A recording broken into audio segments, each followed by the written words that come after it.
on what we have, not rationalise it. Yeah. James Wilde. Thank you very much, Mr Deputy Speaker. And what more could the House want than a playlist of Norfolk MPs speaking back-to-back? And I join others in congratulating my honourable friend for Hemel Hempstead in securing this debate on the BBC's proposals to cut local radio output. This is a great debate of great importance to my constituents and those of others who've spoken across the House, and the contributions have shown the real damage this would do to our communities, because it's about those vital issues of identity, of community, and of companionship. Yeah. And during the pandemic, we became far more aware of the importance of our local communities, and local radio played a massive role in that. So it is frankly staggering that the BBC's response to that growing sense of community is these plans which remove content from weekdays after 2 p.m, local content, and at weekends aside from live news and sport. Instead, content on Radio Norfolk would be shared across much wider regional area: Norfolk, Suffolk, Northamptonshire, Cambridgeshire, 3 counties.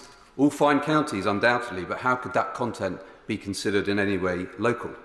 And on Sundays, after 2 p.m, there'll be only one national show across all 39 local stations. Which licence fee payers want this loss of local content? And as I said when I met the BBC bosses, I don't believe these proposals reflect the importance that the 147,000 people which Radio Norfolk reaches every week put on listening to output and having properly localised content. Indeed, my constituents in West Norfolk want to see more content on Radio Norfolk about West Norfolk as opposed to Norwich and Great Yarmouth. And this is particularly true of the elderly and people in remote rural areas who rely on the radio for companionship. So retaining Chris Gorham's popular breakfast show, on which I'm always pleased to be interviewed, particularly about my campaign for a new Queen Elizabeth Hospital in Kings Lynn, and the mid-morning show, is wholly insufficient when these proposals would lead to the loss of much-loved shows. My honourable friend for Southend West referred to Essex Quest, and my honourable friend for North Norfolk referred to Treasure Quest, which is an institution on Radio Norfolk. It shines a light on amazing people, places and events that people would otherwise be unaware of, and it's rightly valued by listeners.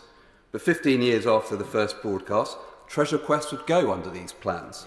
And I made these points to the BBC bosses, who then acknowledged at the DCMS Select Committee hearing on these proposals that it did represent a distinctive programme. So I hope that very much they will rethink the plans to scrap this.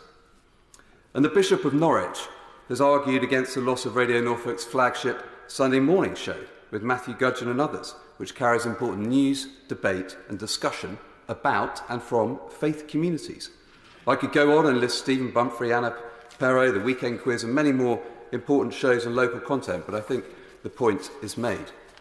And of course, people are increasingly going online and output needs to change to reflect that. I'm not arguing against any change, but I would encourage the BBC to drop the Aunt Sally argument they've repeated in correspondence with me, that there will be some who believe that unless every hour of the day comes from each of our existing local radio bases, we'll be losing something special. When not everyone is shifting their listening patterns online, it's the timing and scale of the cuts in local content that is the issue here. I'm grateful to the Honourable Newton for giving way, and like the Honourable Member for Strangford, I've been in Westminster Hall, so I've missed most of this debate today.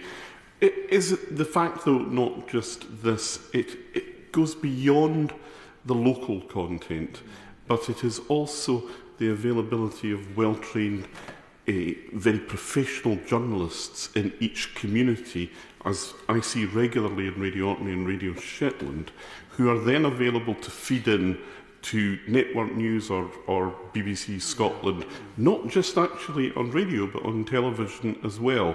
So if you keep pulling the BBC presence out of local communities, eventually the news content of the networks becomes ever more centralised and metropolitan. The right honourable gentleman makes a very good point. We are fortunate to have such expertise in our local news and local radio stations, and the knowledge and the passion and the love for the area they're reporting on, which means they can come at it with that understanding, but also with an impartial eye as well. That's so important. And the BBC enjoys a privileged position with licence fee income of nearly £4 billion a year. And that's why it's under an obligation to provide content that's of particular relevance to the area and communities it serves. And Ofcom has an important role to play here, and last month warned that the BBC must not lose sight of the importance of local content. It said it would keep a close eye on programming sharing between local radio stations to ensure the sustained provision of high-quality local content.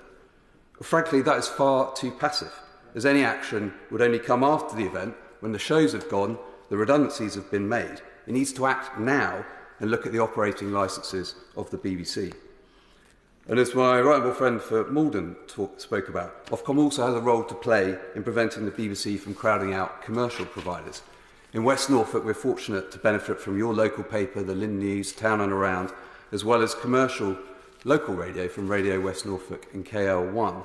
And the BBC shouldn't use its guaranteed income, guaranteed for now, to undermine commercial organisations by shifting more resources online. The BBC is there to serve its audience, local people, our constituents. It needs to engage, to listen and to respond by changing its proposals in a way that protects more local content. These proposals cannot be the final answer. The BBC needs to think again, and Ofcom needs to act according to its duties to protect licence fee paying listeners. Local radio stations, including Radio Norfolk, are assets we must protect. Wind up, Stephanie Peacock.